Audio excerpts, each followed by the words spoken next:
मला ज्यावेळेला मिळालं आमदारकी, आता सगळंच खोटं बोलणं पण बरोबर नाही आहे, पण प्रचंड विरोध होता, खूप विरोध होता. म्हणजे तो नंतर मला हळूहळू कळला.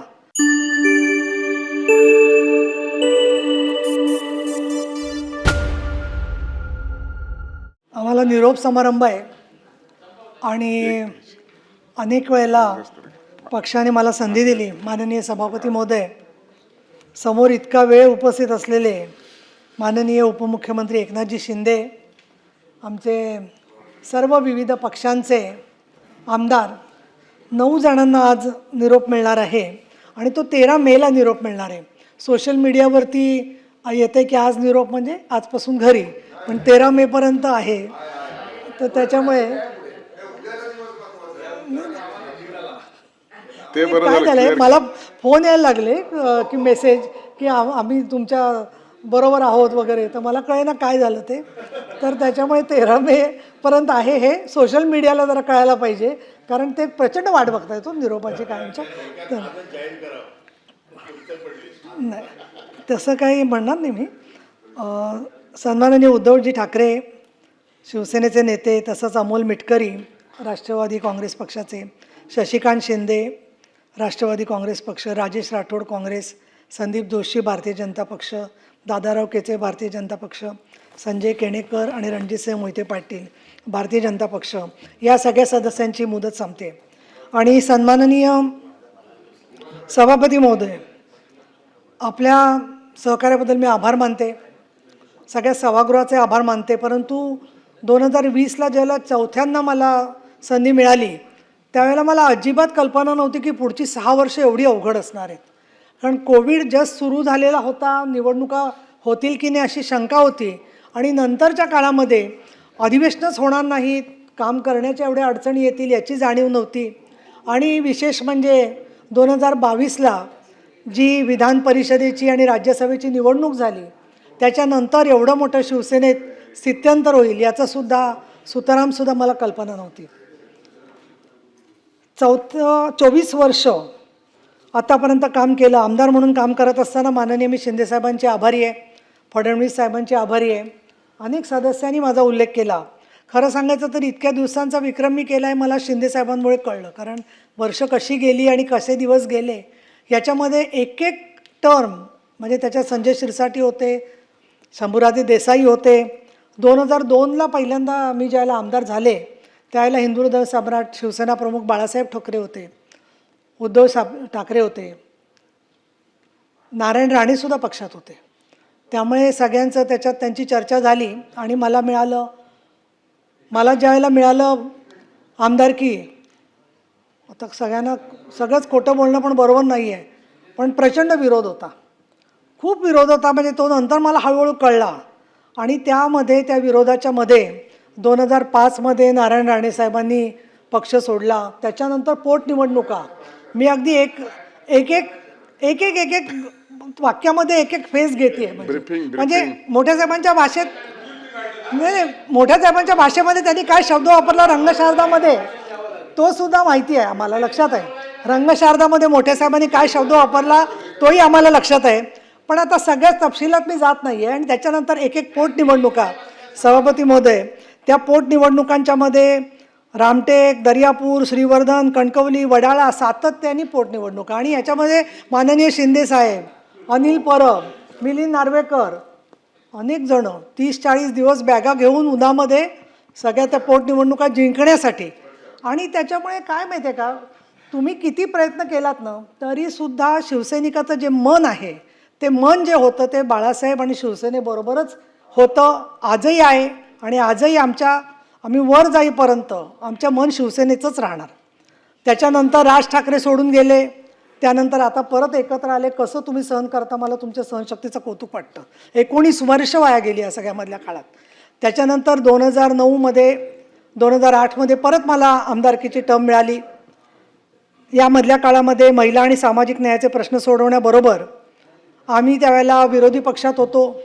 आणि माननीय शिंदेसाहेब, माननीय सुभाष देसाई हे सगळे विधानसभेमध्ये होते. आणि विधानसभेमध्ये रोज ठाण्याहून आंदोलनाचा एक कार्यक्रम यायचा. आणि त्याप्रमाणे बाहेर पायऱ्यांवरती आणि चौकाच्या बाहेर आंदोलनं व्हायची आणि सभागृहामध्ये काम कसं करायचं याची खूप ओढाताण करायला लागायची. कारण अतिशय आम्ही कमी संख्येने होतो. खडसे साहेब होते विरोधी पक्षनेते, नंतर रामदास कदम त्यांच्या आधी होते आणि या सगळ्या विरोधी पक्षाची सवय आम्हाला चांगली झाली होती. रामभाऊ आपणही होता 2014पर्यंत आणि शिवसेना भाजप यांचा चांगल्यापैकी समन्वय होता त्या काळात सुद्धा. असायचे राजदंड पळवण्याच्या वेळेला सुद्धा ते होते, हे आम्हाला माहिती आहे. राजदंड पळवतानाही ते होते, हे सगळ्यांना आम्हाला माहिती आहे. म्हणजे शिवसेना भाजपमध्ये आज आता केते साहेबांना मी पाहते तर पांडुरंग फुंडकर साहेबांची मला आठवण होते की त्यामध्ये विरोधी पक्षनेता हा शिवसेना भाजप मिळून दोघांना बोलायची संधी देत होता आणि मतभेद होते. शतशः भाजप स्वतंत्र असायचं होतं, पण साताऱ्यासारखं वातावरण नव्हतं त्यावेळेला. आणि म्हणून 2014च्या नंतर जेव्हा सत्तांतर झालं, परत मला संधी मिळाली. खूप लोक वाट बघत होते, मी नावं घेत नाही, की आता तरी जाईल मी घरी, कायमची पक्षातून कधी सोडून जाईन. आणि काय माहिती आहे का, प्रत्येक पक्षाची वेगवेगळी कार्यप्रणाली असते. पण मी काही लोकांची कार्यपद्धती अशी पाहिली प्रवीणजी, तुम्ही शिवसेनेत होता, की दुसऱ्या माणसाला असा त्रास द्यायचा की तो कसा सोडून जाईल त्याच्यात मास्टर माइंड आहेत लोक बरेचसे, की बरोबर त्याच्या वाढदिवसाच्या आदल्या दिवशी त्याचं पद काढायचं. त्याच्यानंतर सभागृहामध्ये तर मी अनुभव घेतला काही वेळेला, ते थोर लोकांची मी आभारी आहे खूप. पण मला एकदा सांगितलं की तुम्ही नीट तयारी करा, महिला धोरणावर बोलता येईल. आणि मी खरंच तयारी करून बसले.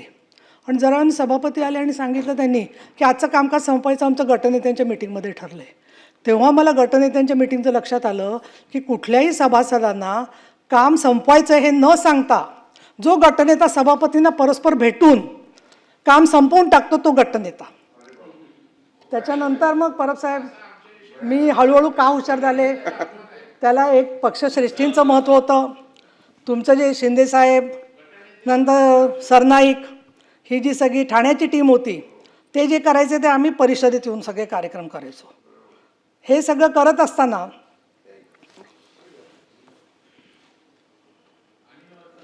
नाही अनिलचा नाही, अनिल खूप सफर केलं अनिलने, पण तरी तो अजून सफर करतो, त्याची सवय जात नाही. त्याच्यामुळे ते काय मी त्याला बोलू शकत नाही. पण मिलिंद नार्वेकर माझ्या बाजूने होते उद्धव साहेबांबरोबर आणि त्यामुळे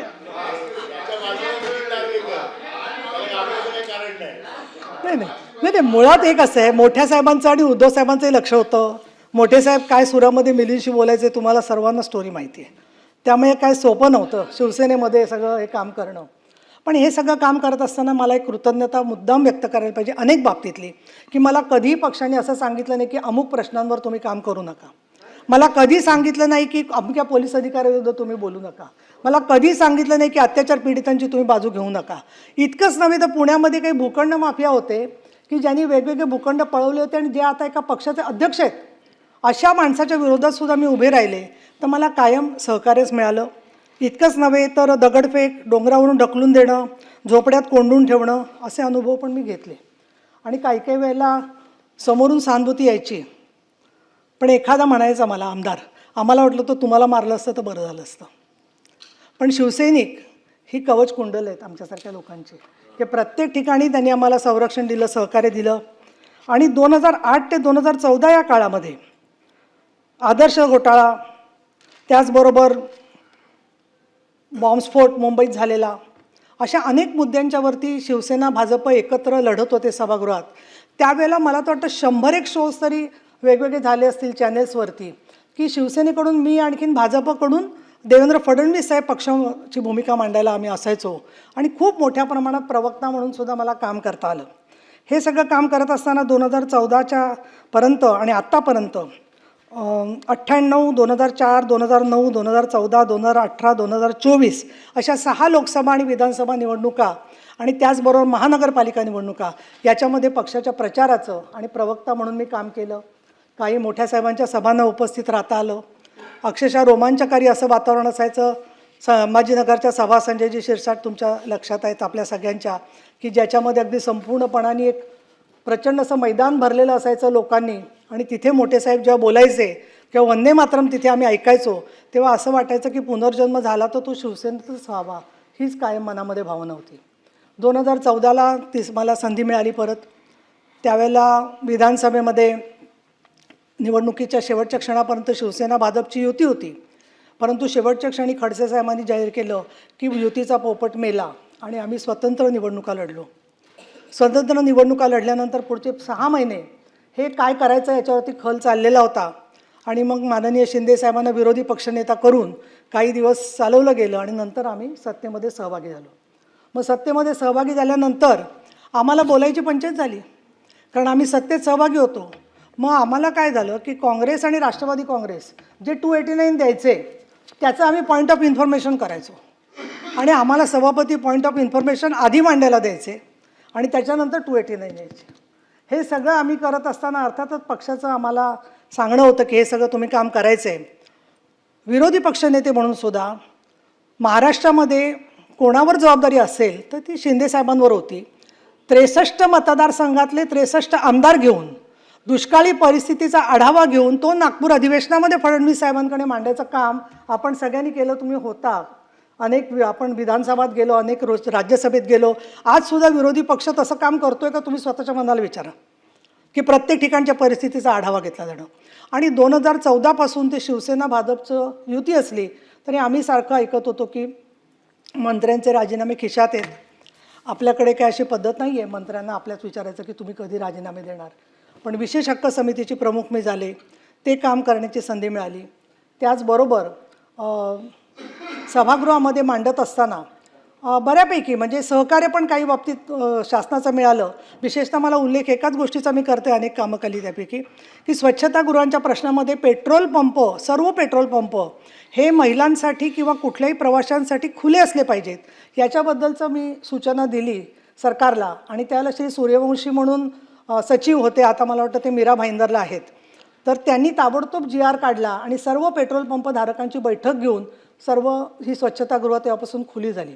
असे मला तर असं वाटतं या कारकिर्दीमध्ये माझ्या सगळी पुस्तकं जी झाली आहेत ते विधान परिषद व माझे कामकाज 3रं पुस्तक आता तयार होतं आहे. प्रत्येक पुस्तक जवळजवळ 500 पानाचं आहे आणि त्याच्यामध्ये मी सगळे प्रश्न, लक्षवेधी, भाषणं अशी सगळी एकत्र केलेली आहेत आणि ती बऱ्याचशा ठिकाणी UPSC किंवा ही मुलं जी आहेत परीक्षांना बसणारी ती त्याचा उपयोग करून घेत असतात. या सगळ्या पार्श्वभूमीवरती शेतकरी कर्जमुक्ती, मंदिर सुधारणं अशी काही कामं, विठ्ठलाचं मंदिर माननीय शिंदेसाहेबांनी खूप मोठा निधी दिला, परंतु भाविकांचे असणारे जे प्रश्न आहेत त्याच्यामध्ये आत्तापर्यंत मी 20 वर्ष आषाढी एकादशीच्या आधी त्या सगळ्या प्रश्नांचा पाठपुरावा करत आले. पुणे शहरामध्ये टेकड्यांवरती अतिक्रमणं मोठ्या प्रमाणात चालली होती, त्या वाचवण्यासाठी सातत्याने आम्ही काम करते.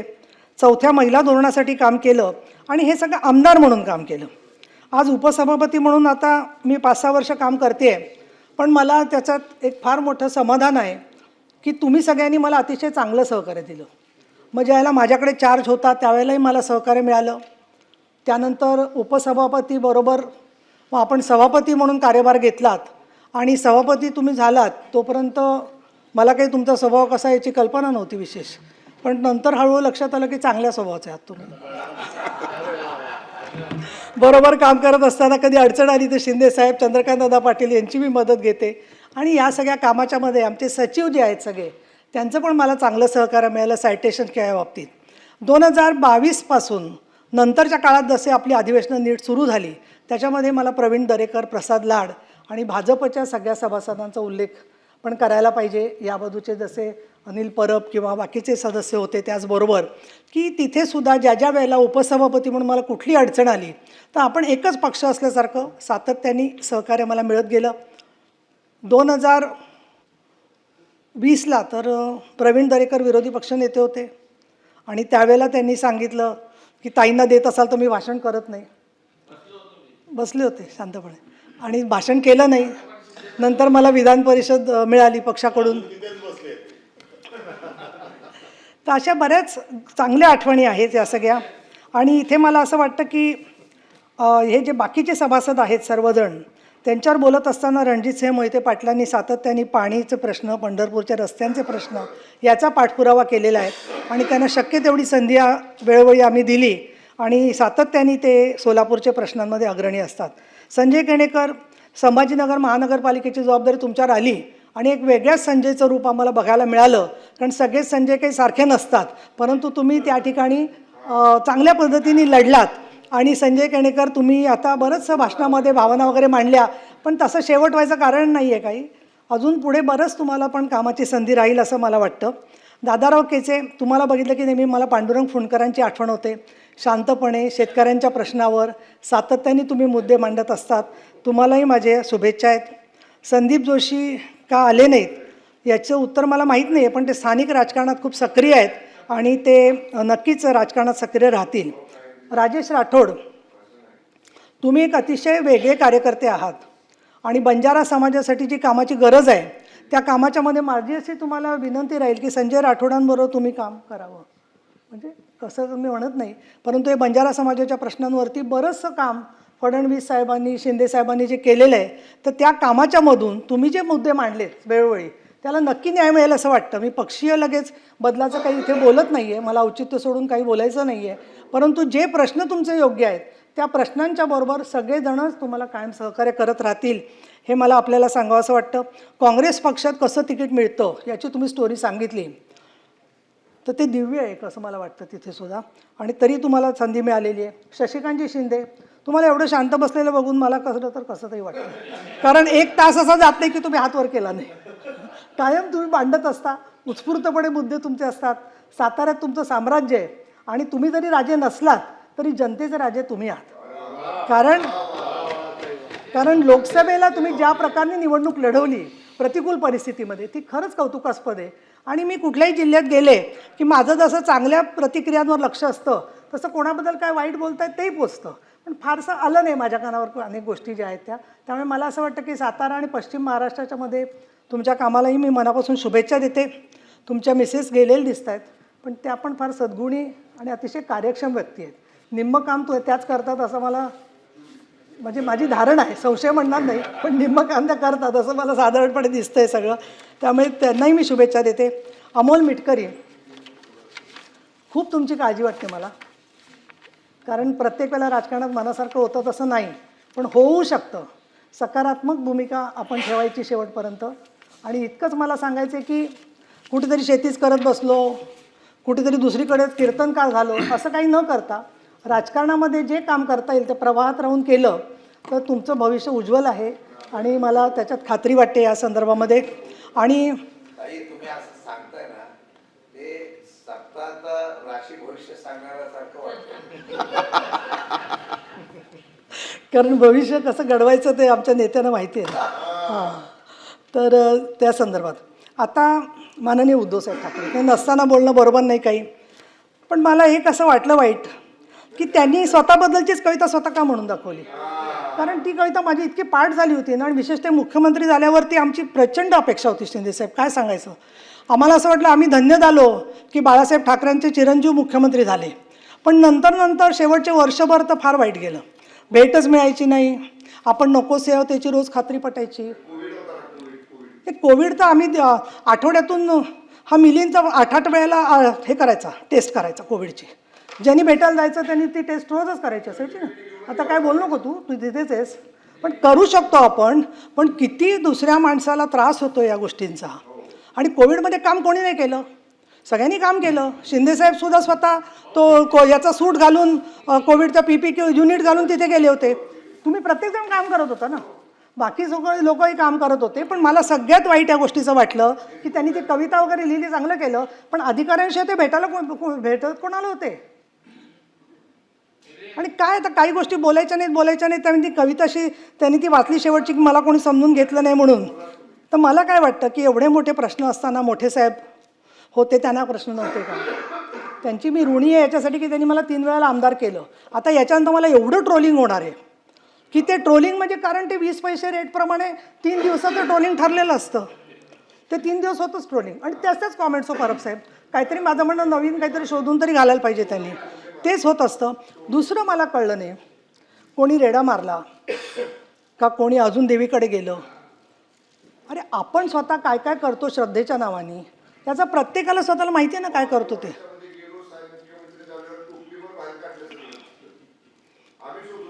नाही, मुद्दा काय होतो या सगळ्यामध्ये की आपल्याला खरातला पकडायचं आहे, बरोबर आहे, पण त्याच्यासाठी काही पे निघा आहे, काही पे निशाणा बरोबर नाही आहे प्रत्येक वेळेला बोलणं. बरं, प्रत्येक वेळेला ते असंच बोलतात, टोमणे मारतात, त्याच्यानंतर काहीतरी त्याच्यातून काढतात आणि त्यांची आता कविता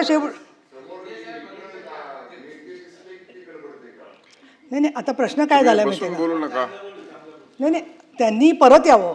मला काय वाटतं, ते परत आलं तर मला असं देवाकडे मी रोज प्रार्थना करते की रोज ऐकून ऐकून ऐकून थोडं तरी जास्त माणसांना भेटायला लागतील. ते नाही नाही, ते देव माझी प्रार्थना ऐकतच नाही. तर माझ्या मनावर काय अवलंबून आहे? ते कोणाचं ऐकतात ते तुम्हाला माहिती आहे, त्या व्यक्तीला सांगा तुम्ही. दुसरं कोणाला सांगा. हे पहा, मला साधी गोष्ट अशी वाटते, माझी भूमिका जी आहे ती लख पडला प्रकाश दिवट्या मशालीचा, गोंधळाला उभा गोंधळी भवानीचा.